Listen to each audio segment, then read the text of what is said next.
Hello, amazing people, and welcome back to another episode of Age of Awæcnian. And I'm your host, Marie, and we are missing the beautiful Felicia today, and she's on holidays, which is amazing. Beautiful lady deserves some rest, and she's in nature. And I've had a real appreciation for all of the things that she does in the back end, and pressing buttons and inviting all of our beautiful guests on. And today we have another amazing guest joining us, the wonderful Kyle Current. And Kyle, I met maybe about a month ago now at a beautiful event, a speaker event training through another amazing mentor of ours. And it was so wonderful to just get to know you and yeah, just to have a little bit of fun as well in that space. And so Kyle is a motivational speaker. He also has a beautiful way of just selling authentically in his other line of work and bringing these beautiful parts of sales in his world and in the work that he does as well. And also, yeah, has this big mission on his heart to change hearts and minds through storytelling, through his voice and through his mission. And Kyle, I'd love for you to say hi and just introduce yourself a little bit more. Hi, all. Thank you for having me on. It's truly an honor and a privilege, and I'm looking forward to what we have in store for everyone in less than a few weeks' time now. Yeah, so we met at it was a few weeks ago now. I think it was a few weeks ago. Wow, time flies. And yeah, 100% right. So I currently am a speaker, very much in the space of inspiring those with a disability to go out there and be the best version of themselves, and through my own story, and just allowing them to be inspired just through what I do in my life, and also coming back to the heart and just really allowing them to open up their minds and their hearts to what's possible with this reality we call the human experience. Oh, beautiful. And yeah, this piece of like stepping into your power was really amazing just to witness you transform even just how you hold your energy and just tapping into your story and your voice in those few days, but just seeing just another layer and level of um, essence and power just come through you authentically. And also just that beautiful piece of vulnerability and just sharing those parts of yourself that, maybe some people might be too scared to. And I loved, during that experience of, I think we were in some group work together where we had to improvise and play and just speak on the spot. And that was really fun to also just get a vibe of how people just, when things are thrown at you, how you can just like take it and then go with it and take risks and just play and make mistakes and be okay with it in a really safe way. And then just taking those pieces back into our daily life. So, you mentioned that you have this passion about, just encouraging people that may have disabilities themselves or learning difficulties or whatever, you know, I suppose, limitation that we can class in that area and giving them some new perspective, as well as others who, might open their hearts and their minds a little bit more to what it could be like in that perspective. So I'd love for you to share a little bit about your journey and like I saw a physical shift in the way that you hold yourself because of your Mm. disability. And I'd love for you to share like a little bit about your journey and those pieces for you. Yeah, so I was born with a disease called Charcot-Marie tooth, which affects 2.6 million people globally. Now, struggles with this disease or challenges with this disease is that there's a lot of tremor in the body. There's also like sensory input, so it affects really like the brain, like the brain function, physical movements, weakness of muscles and nerves. There's three different types of shock motor. So it's an hereditary neuropathy disease. It's degenerative nerve disease. And I not really diagnosed, but I got the disability, I guess labeled, you could say, at the age of 2. My mum, I didn't start walking till I was 2. Mum thought there was something up, so we just started seeing doctors and neurologists, and ever since that point in my life, I've just sort of seen doctors, nurses, getting studies and studies and studies and tests and done, and they've done so much research on me that all the tests they did were come back normal. So with this disease, there's 3 different types, but they couldn't work out exactly what type I have. So that's when it was like I like to call myself a unique person in that aspect of it. So I decided a few years ago to sort of seek my own answers, because they were telling me the same they already knew, and I always lived the best way I could with what I had in my life. And throughout my journey, growing up as a kid, teenager, I used to get picked on, bullied, all the other stuff, because people just sensed something was different about me. And that led me not speaking up. That led me down, like, not just shying away, being introverted. I'm naturally an introvert, but I'm also an extrovert. It's like we balance the two, right? And I never really spoke up about things. I used to just shy away from sharing anything, like whether it's my emotion, what's going on, because I got shut down every time I'd say something. And fast forward fast forward 20, 25 plus years, I had mentors in my life that really, I wouldn't say like, we go through life, we learn the lessons from it. Like, we had friends in our circle, I had good friends, it's just different thing. But I knew I was destined to do something more. There's something more for me out there that I wanted to share. And I met a friend of mine um, several years back, and he really was someone that I looked up to, someone that allowed me to become a better human being by just getting into the right eating, healthy eating, exercising, all that stuff. And the moment for me where really hit me that I wanted to share this with the world was, um, fortunately, he tragically got killed in a military accident. Bless him. Like, so on my heart, his name Brendan. He's always with my heart. And what the lesson in that is the fact that he showed me the love I never saw in myself until he passed. Um, and that was when I was like, okay, I need to start. Like, if he lived his dream, if he got to serve his country, doing the thing he loved the most, where was I? Like, what was like my whole reality just collapsed in a matter of a moment. And that's when I've been on this path, this inner work, this authenticity piece around being vulnerable, because it's taken me a long time to actually know my true authenticity just by the inner work that I do. And I share it with people because everyone goes through different experiences. Everyone goes through their challenges. Everyone goes through heartache, through pain, through suffering, only if we choose to, though. And I know for me, for many years, I was playing the victim. I was doing all this, and sometimes I still do it. Like, we all still balance between the two. Yet I'm aware of it, and and I get a choice to say what to I guess to say what I want to say, and not be that person.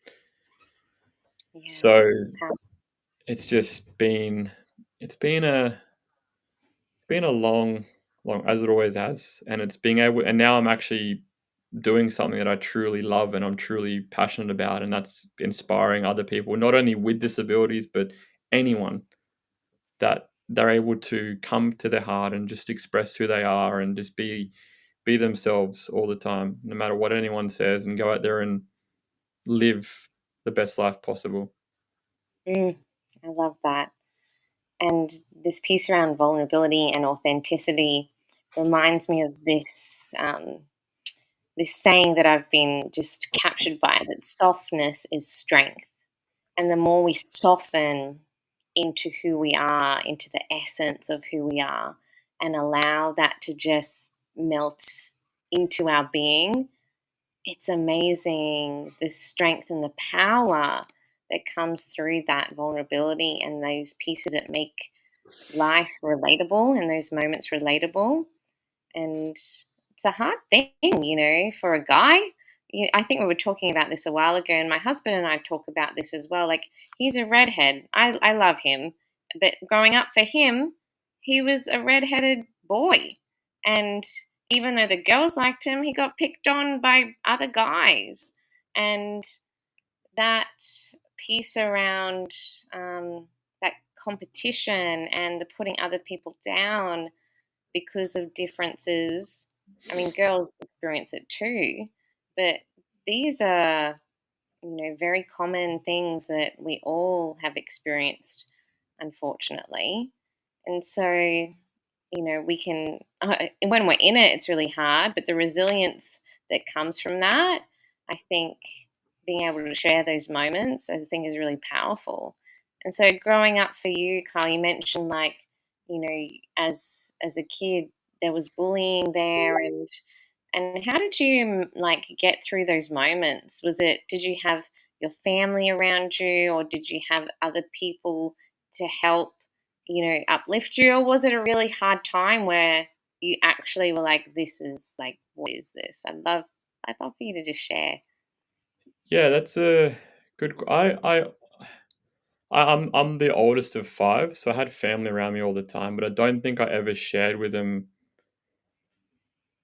like to the extent of what was happening because I used to like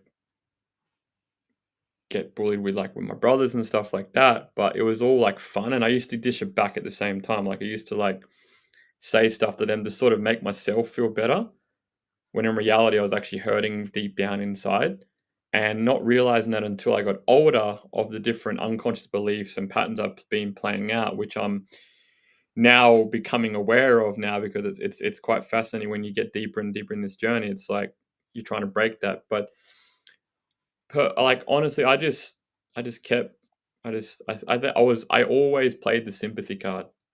Like always play the sympathy card. That was my coping mechanism. Mm. I'd yeah, I'm just trying to reflect. I think I just lived just without even realizing. Like I just knew I had my family around me. I had friends. I just felt like I wanted to like friends around me to belong and just be with. Um, I had friends around me that supported me. They also gave me shit, as friends do when we grow up, and we've got to learn those lessons throughout our life. That sometimes we have to go through that stuff in order to become who we are today. And everything's always going to be perfect no matter what we're going through. And that's the best thing about the work that we do. It's like it's allowing people to know that yes, you go through that stuff, but you don't have to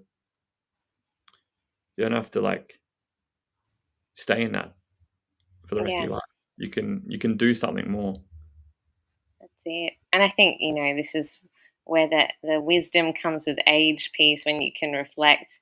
And, I've got this other part of me that still is a teacher that works in Mhm. education. So I see young people putting themselves down and putting each other down as well. And that bullying mentality is still so real because it's this piece about belonging. But like I've had these conversations with other women and other guys, like, well, why is it that guys just think it's okay to like put each other down when really it's really horrible? Like why? And I would talk with other teenage girls about it, and it was really fascinating to look at their perspective of this sense of belonging, right? But I'd love to know, like, well, why? I know we're older now, but well, why do guys do that? What is this need to like feel better than the other person than putting them down?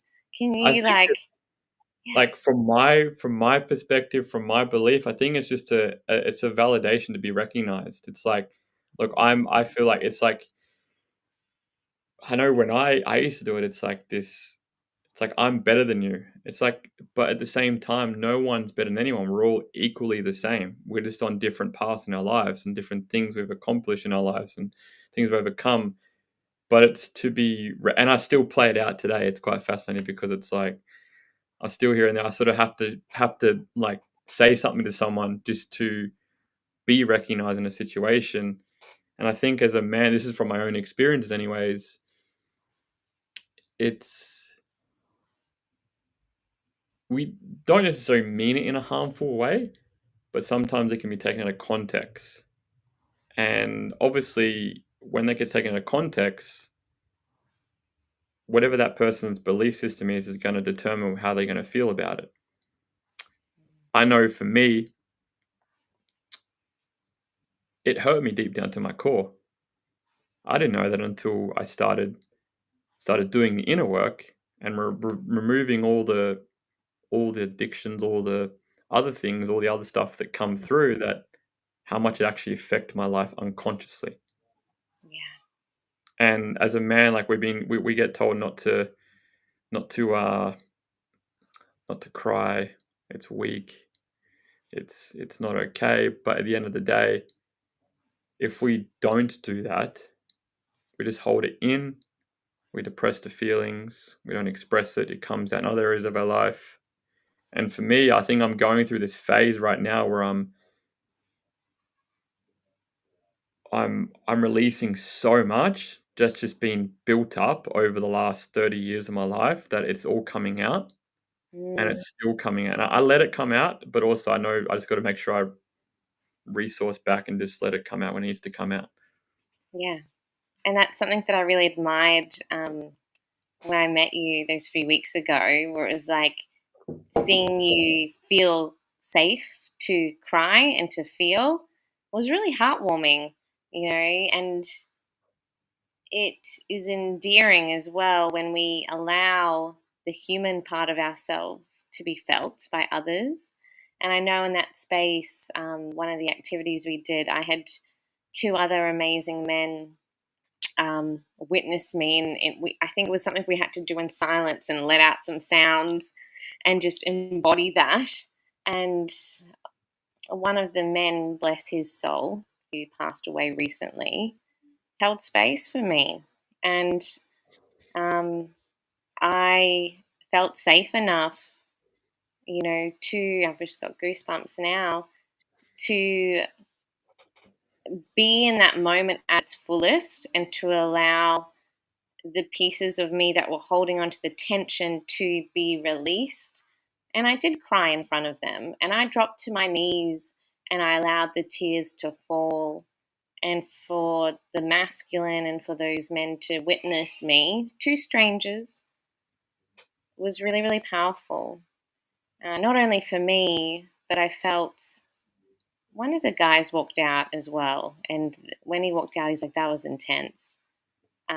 To witness another person express in that way, authentically. And the other beautiful man had a chat with me and he said, thank you. And it was really um, powerful for us to then talk in that moment about our emotions and about holding space.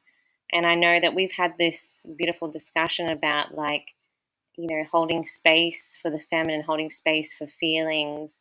And you do this well. I know you've got, a beautiful network of female friends as well that you, hold energy for and hold space for. I'd love for you to share your insights on this piece about, like, in your experience, the masculine being able to hold space for women, for their mothers, for your sisters, daughters, friends, you nieces, all the women. Like, what's your take on that?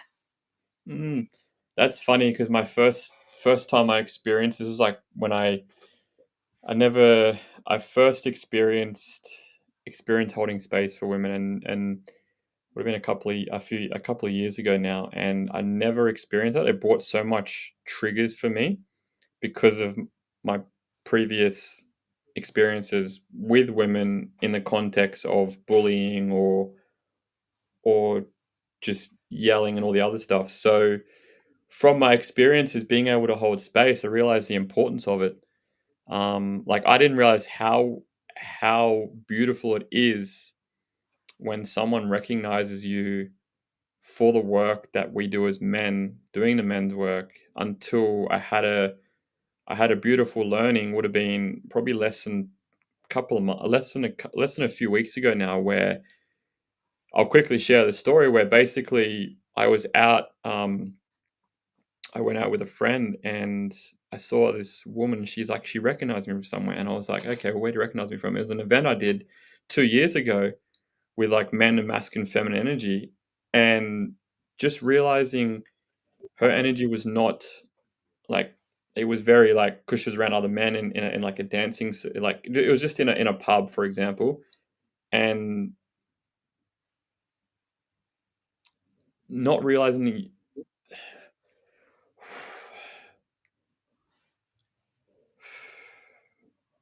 just knowing what it's all there for, she just dropped, and being able to be held in a space like that around other men where she didn't feel safe. I was like, wow. This was outside of the personal development scene. This was outside of doing work on herself. Just witnessing that, and for her to like do that, I just felt it's so beautiful. And from a men's perspective, I think it's so important because we all men and women will go through different challenges. So being able to actually hold it, not judge it, not look at it like something different, but just let them vent or let them express how they want to express, and just be with them. Mm. Does that answer the question? I Yeah, just it want is. Yeah. Because yeah. sometimes as women, we don't want things to be fixed. Guys that really want to solve the problem and help you fix the thing and, Problem you know, solvers. logically do this, this, and Yeah. this. And like you said, just be with them, be with us, and just feel it with us without having to fix it. Because in just that presence, that's all we need sometimes. And I have this conversation with my husband as well. Like, you don't need to give me suggestions or do this. You just need to listen and go, yes, I hear you, Yeah, it's or just give me a hug. You know? being heard. And it's the same with with men. It's like women, like we want to be heard, we want to be, it's the same thing. It's like it works both spectrum. Yeah, yeah, totally, totally. And it's the inner child within us too that just want to be like you said, want to be acknowledged and witnessed. Mhm, Like, when we see those kids or teenagers now that, out of banter. And our Australian culture is very, she'll be right. And, that the joking side of things, which can be fun, but it can also be quite toxic, and it's the culture is really fascinating, because you were talking about the unconscious pieces, and it's like, well, why do we do that? Because we want to be seen and we want to be acknowledged. We want to be like, mhm, and it's like, okay, this tall poppy syndrome that we also have here of putting others down because we see them rising and they're claiming this light and this power. mhm. That's where some of those the bullying pieces, the victim mentality can come through. So, yeah, it's fascinating to look at the context and to look at the people and go, all right, well, we can soften and we can have a play and we can have a banter. But knowing in ourselves, it's like you go, I don't actually like being spoken to that way. So I'm going to say, I'm going to choose different words. I'm going to notice like I can actually hang around different people and we have those choices. And did you notice that, as you were, moving into your awareness of yourself and, your mission and your purpose, that the groups of people around you started changing when you started doing this work within to lead from the heart and lead from that place? I 100%. Like, I feel like in the space of less than 3 or 4 years, I've changed my circle a few different times, and it's to the point now where it's a much deeper connection, not only with them, but obviously with myself. And you notice the patterns. It's funny because you always get people from your past that will try and, like, it'll come into your space, but you just want to choose what the energy is from that person. Because I notice a lot more people that I have in my circle now are much more like bring people up instead of bringing people down. Although the workplace, I mean, it's sort of balancing it. It's still bringing people down in some aspects, but I sort of try and bring people back up.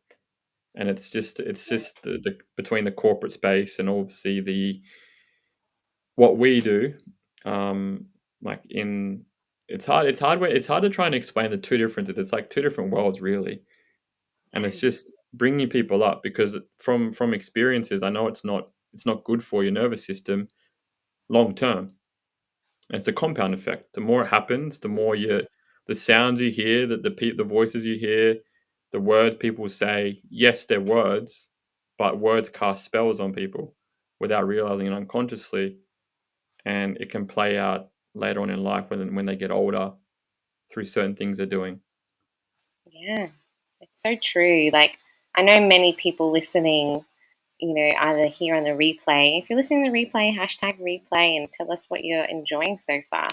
It's like we're in these worlds where our inner world is awakening to like our fullest potential and rising into that, but also like bridging the everyday 3D world of like going into the workplace and noticing people that aren't at the same frequency, I suppose. Mhm. It's not about hierarchy or anything like that. Yeah. It's just a different energy for anyone that's listening in.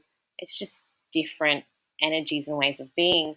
But noticing the heaviness, sometimes of those people that do put other people down. And it's like, well, how do I still protect my energy and still uplift people where I can? And then preserve, the essence of what I'm here to do in the world as well is do this this part of life, which we do have to pay bills and do things. And if we're shifting out of one realm to another, it's like there's still a process, so when you go into like the corporate world, yes, you've got this beautiful energy that uplifts people, but do you have any strategies or processes that you do for yourself before you go into that space? I know for me, like before I even go into teaching or if I go into anywhere, I always have to ground myself in nature. Even just take 3 deep breaths or imagine like this energy of light, just bringing that into intention to protect or to exude out whatever it is I want to do. But do you have any practices like that when you are in those workplaces that can be a bit intense sometimes? Yeah, I've realized the presence and energy I can create in a room, and I do sometimes find myself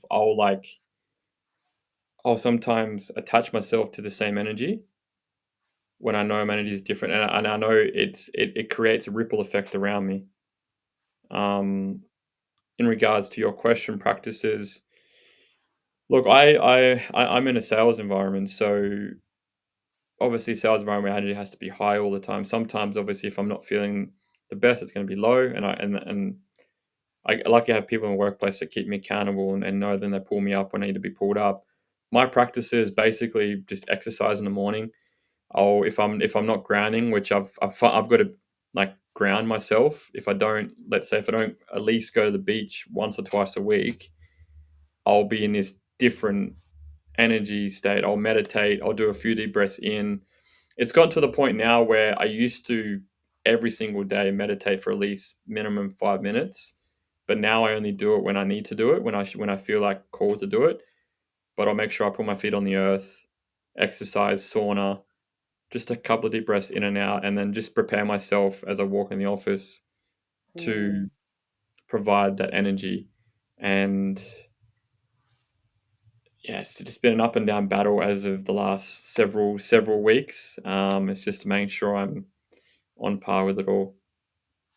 Yeah, there's lots of, being aware of your own energy, the energy of things shifting in the collective, but also being really present in like the workplace.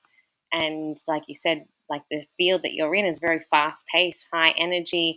You got to like, I think one of the things you shared in one of the groups, like your secret skill was like, I'm really good at sales.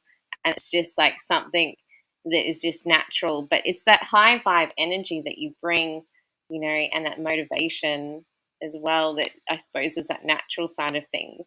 And so, how do you then, being in that space, in that corporate space, knowing, that you've grounded, you've done these things, how do you just like turn off from work and come back to what you do? Or do because sometimes people in this very busy world can just get stuck and like, I've got to do the next thing, or I've got to get this done, or do this. And I was one of those people too that was hustle, hustle, mark this, get this done.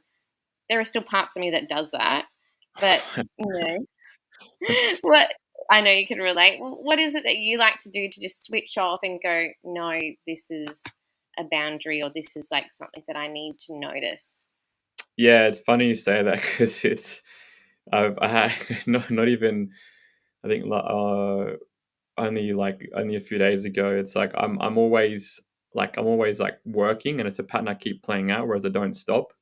When I do stop, it just hits me, and I realize now I can't like my nervous system can't cope with certain things, so I have to force myself to stop, which is the hardest thing because I'm a crusader, I'm a manifester to four, so I'm like, and for those that may be listening that don't know what that is, like a crusader is like I'm always got to be working, always got to be on mission. It's part of epigenetic expression, and a manifester is part of human design where I'm like, I get these urges to do things, and if it doesn't light me up, then I won't do it. For me, I spoke to a friend last night, and it's like I've got to not do anything, be out in nature, which I haven't done for so long, and I did it over the weekend, over the Easter long weekend, and it really helped me just ground and be fresh, and it's just away from people. Like I love connecting with people, but I also love not connecting with people. um, So I have to I want to make it a ritual that I do every week just to be away from technology, away from everyone.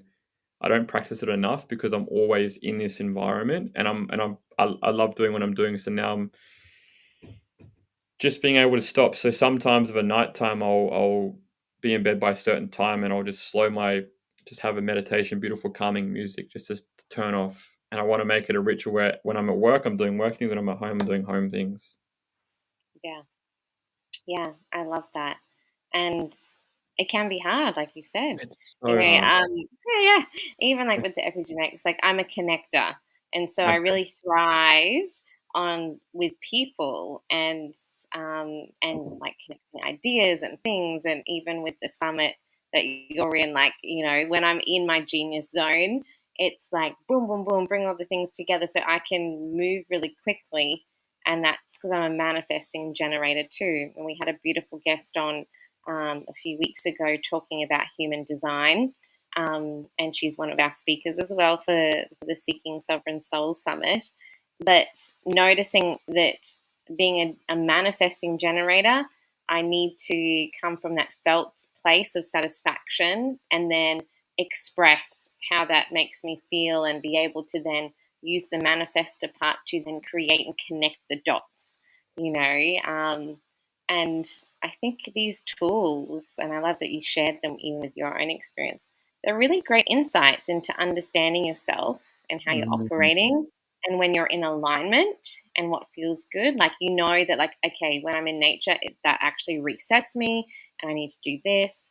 Nature's great for everyone, FY, anyone listening in, but the fact, like, my husband's a crusader as well. So there's like this deep mission to, have this sense of justice and do the things here and whatnot. And we talk about, when we're out of alignment and when we feel the frustration.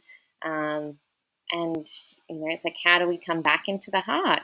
come back into what lights us up, and have boundaries of like, okay, I'm going to leave this here, I'm going to stop this here, I'm going to spend time doing this here. And these are all things, all the human things to practice and embed and embody in our daily lives. So I love that you shared, the things that you set in place, because they're very practical things, and Yeah. we are still human. That's the thing. It's like, I mean, I've only like we put it in place, but at the same time, like we've got to come back to ourselves and what's benefit to us. Like we get caught up in, well, I get caught up. I shouldn't say that, I'm generalizing. I get caught up in what other people are doing. I got to come back to myself and really understand that. And that's the beautiful part about when you're on this road to self mastery. You really know what lights you up and know what doesn't light you up. Like it's not just nature. Like I like just I guess just landing around and eating good food and catching up with friends and family, and that's really something that lights me up as well. And I've sort of missed having that because I've just been so focused on what I'm doing, and it's really just coming back to that and coming back to myself and choosing where I spend my time and energy. Yeah, yeah, it's all a choice, isn't it? Even after this interview, I can, because before I jumped on, I was like, Carl, we're just going to be a bit late because my daughter's having a little meltdown. She was laughing before, and I could hear her having another little moment out there. But it's like, okay, after this call, I'm really going to shut off, spend some time with them, get dinner sorted. I do have some other interviews later this evening, but it's like, okay, actually shutting off and doing the things, and being present with the people that you care about. And yeah, it's easy and it's also hard. Also hard. It's a navigating thing, and that's I think that especially as a man, like the one thing we always want to do is like work, like that's because that's one that keeps us preoccupied, right? Like as long as we have our calendar full, it's like keep going. But at the same time, if you're coming to a space with wholeness and completeness, you really want to make sure you're prioritizing some downtime between that, just so you can relax and just be. It's a word. It's a theme right now, and I'm embracing it, and I'm starting to break away those patterns I'm playing out, which has only just happened recently. I'm just trying to break the patterns that I've been playing out for a long time. Yeah. Yeah, the first step is awareness, Yes. being able to see the patterns and just meet it, whether it's you meet it with resistance or you Hmm. meet it with acceptance. But at some point you just do surrender and go, well, actually I'm going to own that, and go, yep, I do that pattern, and this is how it affects myself, this is how it affects others. And I think when we, and I'm going to talk collectively here, when we notice those parts of self and really meet them with just curiosity, and also this unconditional love in that curiosity of like, okay, that feels really gross and yuck when I am in that moment or in that piece, and that's how it actually impacts this person I care about. And that's not okay. How do I shift that? How do I become more aware? When I'm doing it again, can I take a deep breath and notice and choose differently Yeah, in that micro moment? it's also for me. It's also been people in my life that I've got in my life that are like truly deeply connected friendships, and they bring it to my awareness without me realizing it. So it's also having the right people in your life, that whether it's mentors, whether it's coaches, whether it's just friends and family, that actually tell you the honest truth. Like you keep playing this, like you need to start doing this and having those pieces, because if you don't see that, they see it, and they see it playing out. If they know you for so long now, having those people bring it to your awareness, that way you can work on it, because sometimes we don't see what we don't see, right?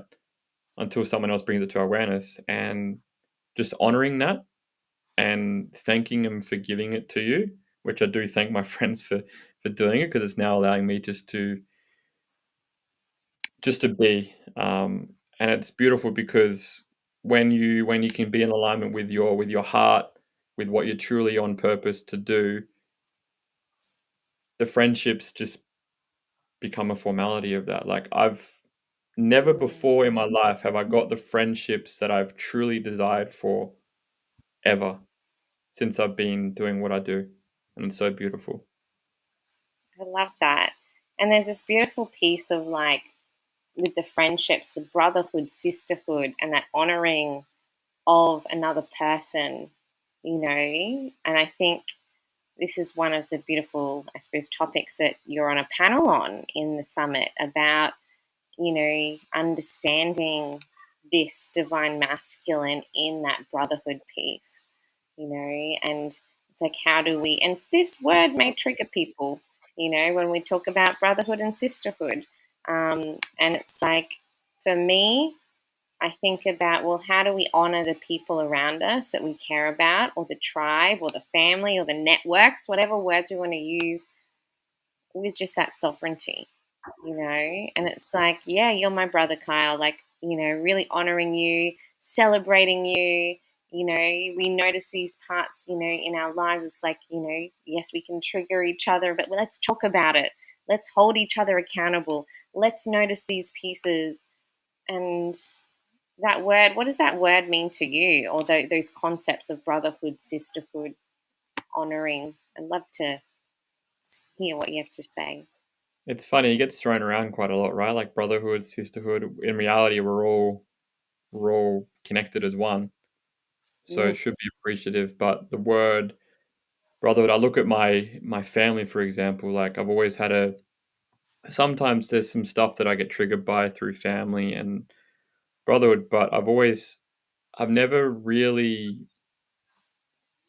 like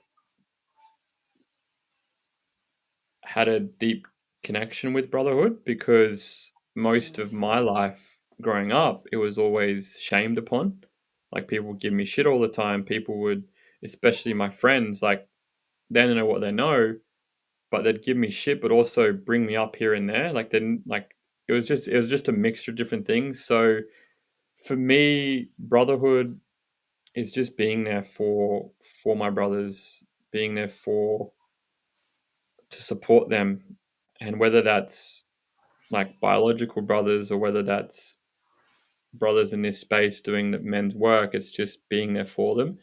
And mm, that's something truly still I still I still get emotions come up from, mm. because when you're on an entrepreneur journey, you just think it's yourself, and then in reality there's heaps of people doing it. And I've always felt alone, and someone that's grown up with a disability, it's like the belongingness piece, right? I never really felt like I belonged. I've always sort of segregated. I still sometimes do it just because I want to be in my own space. Mm, Um, so brotherhood is being someone that's going to lift you up, honor you, celebrate you, and just be. And even if it triggers you, like, talk about, like, why is it coming up, and just being able to share, like, externally without being judged on it, and just, like, listen to, without, like, yeah. someone cutting you off, without someone coming down your throat with a negative or something that's gonna bring you back down. That's what a true brotherhood is. Mm. And I And feel like you do that for women too, because we can call you brother. We can call, like, even though there is this unique bond with men and with women, but it's like those pieces of unity as well between men and women coming together in that sacredness, in that honoring. And it's like you have this beautiful energy where it's like, you know, I can call you my brother in a way, in tribe, in connection, because, like you said, we're all one.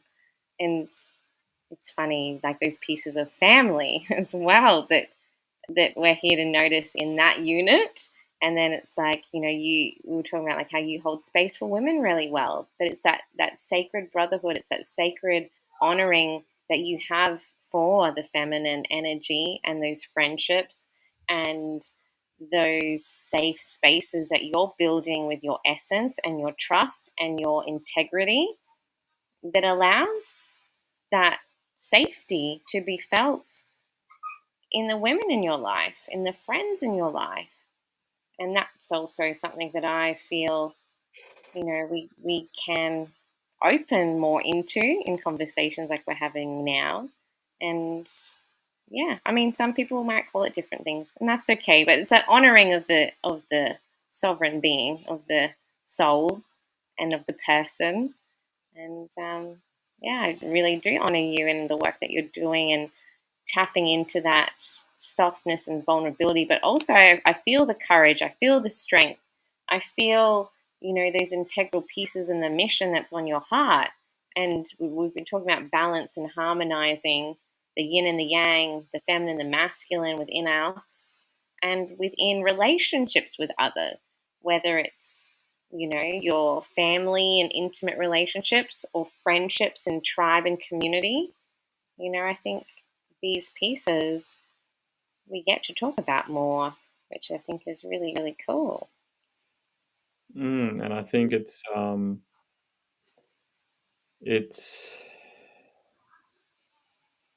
it's being able to trust in whatever they are doing. Like, it's being able to allow yourself to come from their experiences, because when when there's someone that has similar, everyone has a similar experience in some aspect of their life, and it's being able to lean into that, and honoring, like, for some people that may be listening, honoring maybe a different word for some people, like they've heard it before, but honoring is like taking care of yourself, being able to like take care of you so you can take care of others, because we've got to fill our cup first before we can fill anyone else's cup up. Love that. Mm, it's so true. One of the beautiful guests that I had on earlier, we spoke a little bit about that selfishness and this term I heard of sacred selfishness, of looking after yourself. Like you were saying, you got to look after your body. You like to, do a workout and do this and eat well. Because if we're not, then not only we suffer, but all the other people around us suffer. If we are of ill health and not looking after our mental well-being, our physical well-being, and these pieces of looking after ourselves and that devotion, I think, is really important. So it's beautiful that you've put that saying in, because it is important to fill up our cups first, because then we can be in overflow then to help others in balance. And I think that's like, there's phases we go through, that I go through, that sometimes I don't fill my cup up enough, and that's when I really just get frustrated and do a lot of stuff, when in reality I should just come back to myself. And the body, for someone, like, I've never been so in tune with my body as I have in the last couple of years, because when when you have some sort of, whether it's disability, this is just from my experiences anyways, whether it's disability, whether it's mental health, whether it's anything, they we get prescribed medication to cope with that, which is something that I was, because I suffer from a lot of physical. So I was prescribed medication to sort of relieve that, and I was chronic asthmatic. I'm no longer, having taken Asapuffer in 2 years. I'm no longer on prescription medication. We don't get to feel the root cause of what the actual emotion's coming up for you. And the body tells you wonderful things. So when you get in tune with it, it also adapts to whatever you're going through. Like, there's moments where I'll put out there, like, sometimes I'm not eating the cleanest I should be eating, but I'm fully aware that's by choice, because we go through that. But once you can fill your cup up and allow yourself to fill it up, you can give more to people. And that's something I've been, yeah, it's I it's unconsciously been playing out, but I don't. Yeah, it's like, oh, here it comes, and this is why talking is good, and this is live, and whatever I say, you can determine whether you want to discern with it or not. Like, whatever that's the thing. Whatever people say to you, whether it triggers you, whatever emotion comes up for you, it's up to yourself to discern what the lesson is from that, and to look at yourself and realize that I'm just expressing my thoughts, my feelings, my emotions, what's going on, and that's an internal representation of where you may be. Mm. It's a beautiful insight there and something to think about. And that discernment piece to, yeah, I mean, this is live and we are speaking from the heart and intuitively improvising as we're going. And this is life. When we're in work, when we're with family, when we're talking, we don't plan and script what we're going to say with our family at dinner time. We don't, you may have a script for your sales, but you bring that authentic piece in. But it's like that discernment, like you were saying, of noticing. I think even in just pausing as you did and just sitting with like, well, what is it, the thought that wants to come through to bring clarity is something we should all be doing more of, and just to allow that to percolate and sit as we are speaking into it, because it's really powerful things that can come out from that. And I think what you said there was really, really powerful for people to discern themselves and what gems they want to take from that, because sometimes we just listen to others and just follow like sheep because they said so. And I suppose many of us as kids did as our parents say, or did what the teachers said, or did something else that we just followed along, right? Follow it along, and then it gets us to a path where we are the where we are today is a result of our decision we made in our previous time. So wherever it's all, no matter whether you want to blame, shame, or make excuses, at the end of the day, the decisions that you have made is based off your decision. It's not anyone else's decision. They may have suggested something to you, but you are the root cause of where you're at today. Mm, If you blame or justify, well, then that's something in itself. yeah. And it's this piece of taking responsibility and owning, which links beautifully into what you're going to be talking about at the summit. And, Kyle is not only part of a beautiful virtual panel that's on Anzac Day. Um, and with Anzac Day, we are not hosting anything during the day just out of respect for our elders and um, anyone that's passed in that time. But we are starting in the afternoon, and we have a beautiful men's panel, and there's some women's panels as well, and some amazing speakers. But Kyle is also presenting on our final day, which is a hybrid event. So we have an in-person event here in my local area of Greater Springfield, at beautiful Quest Apartments on Saturday the 27th. And Kyle is speaking about this very essence of what he just shared then. And he's going to be presenting a beautiful half an hour, really motivational, powerful, authentic piece called Owning Your Essence, Empowering Through Adversity to Create Impact and Overcome Disability. And this piece of overcoming and building resilience and adversity, these are all themes, like you said, that we can relate to. And I love that you are sharing your story and owning these pieces of yourself and encouraging others and being the permission piece for others to own their essence. So I'm really excited to hear you on the day. And there are other amazing speakers there. But what are you excited about, Kyle, about this beautiful summit, Seeking Sovereign Souls?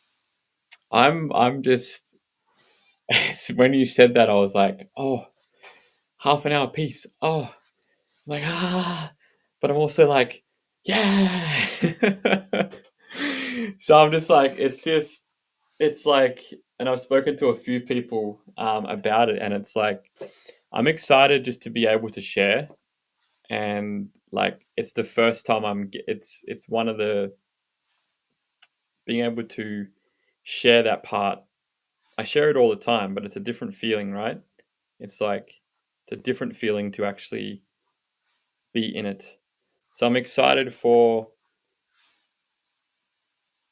just being able to practice and just being able to be and just to be able to share my wisdom, to share some inspiration, not only for people with disabilities, for people of family disabilities, for the generation to come, for anyone that's going to be listening in and listening in and watching. Get your tickets. It's going to be a phenomenal event for 3 days, and I'm super stoked to be a part of it.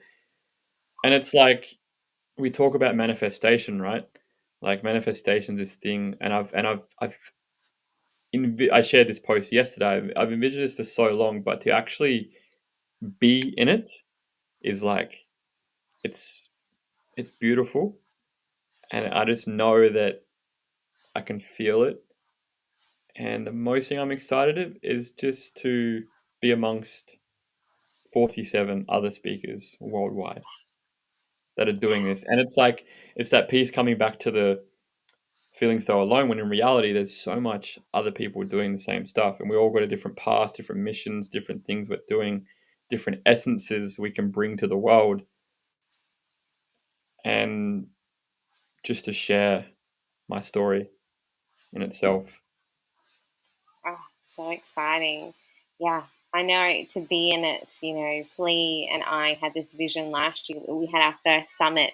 I think we had 26 speakers from 8 countries. And yeah, now we've got, 47 in 12 countries.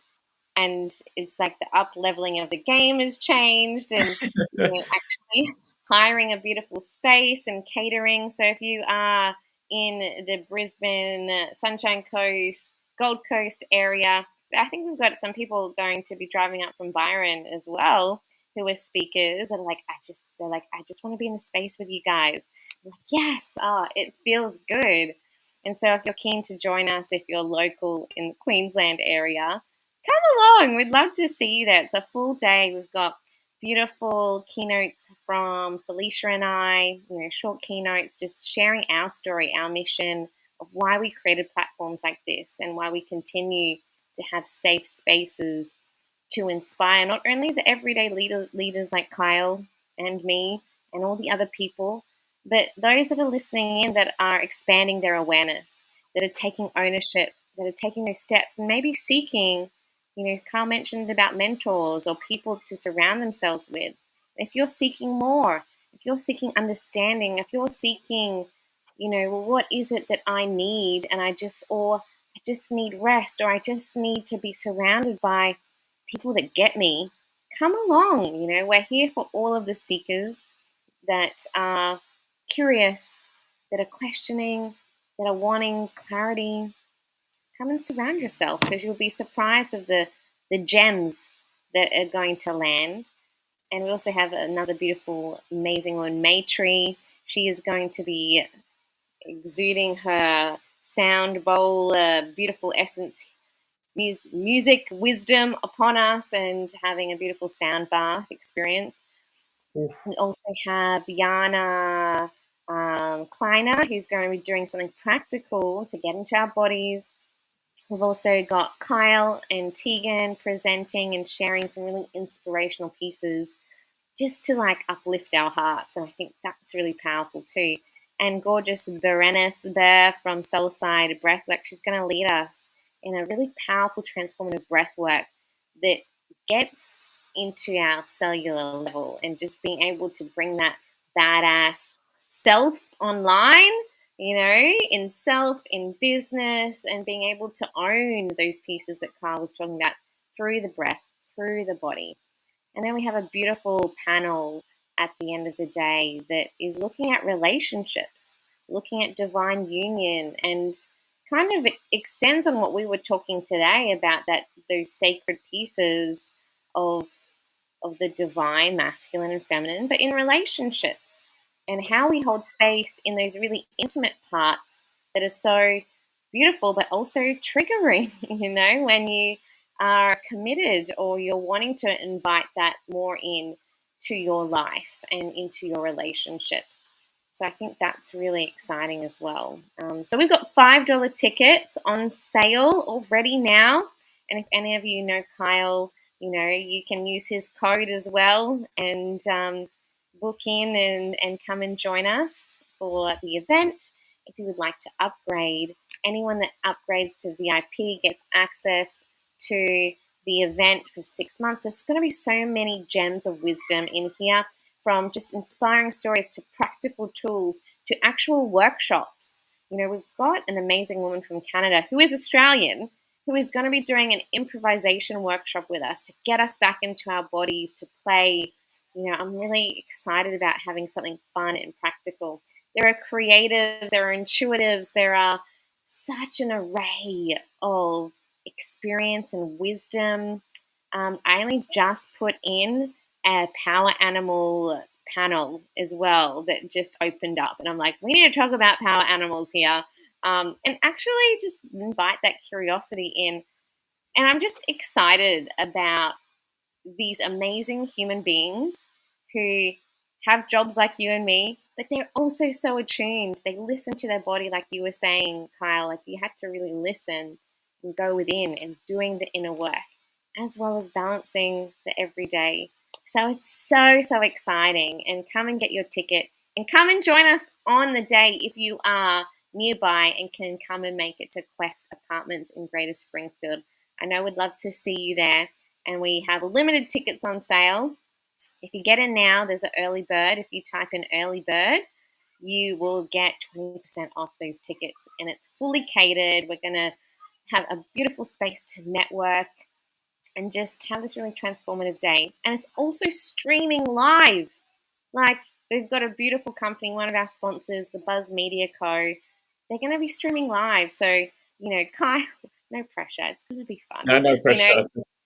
It's going to not only be live with the audience there, but it's going to be streaming to our online audience. So if you can't make it there and you buy your $5 ticket or you upgrade to the VIP, you will be able to be part of that day as well and be able to feel the energy of the people in the space and experience what we're experiencing. So it's going to be such a beautiful 4 days, and I'm so excited to have Kyle there. So Kyle, how can people get in touch with you if they are like, I really want to just, meet Kyle, have a chat? How can they find you? Cool. So I'm on social media at Kyle Neil Current, or the Impact Guy. Facebook, on YouTube. I also do have my own podcast. It's called the To Be Podcast, where we just share different stories from people that have gone from darkness to light and allowing themselves to create better opportunities for other people in the world. And you can connect with me, send me a message. I'm pretty contactable. Anything that I can support you with, I've got some resources. You can download my ebook around sales, and I've got a couple meditations as well. But yeah, give me a follow on my socials. Facebook, Instagram is where I'm normally at. Although I'm distancing myself, I'm just taking the time and space to really just not be on there as much as I would want to be. And I'm also on YouTube as well, and TikTok. I haven't been on TikTok for a while, but just look up my name and you'll find me. And that's spelled Kyal. Amazing. Thanks, Kyle. And with any of our speakers, we'll share their links when they go live as well. So, if you're listening in and you love those little tidbits and those gold nuggets, you can always connect with any of our speakers like Kyle as well on the day. So, thank you so much for your time, Kyle. It has been such a beautiful inflow conversation, and thank you for holding space and just being in the moment with me. Thank you. Amazing. All right, lovely people. We will see you next time. Goodbye. Bye.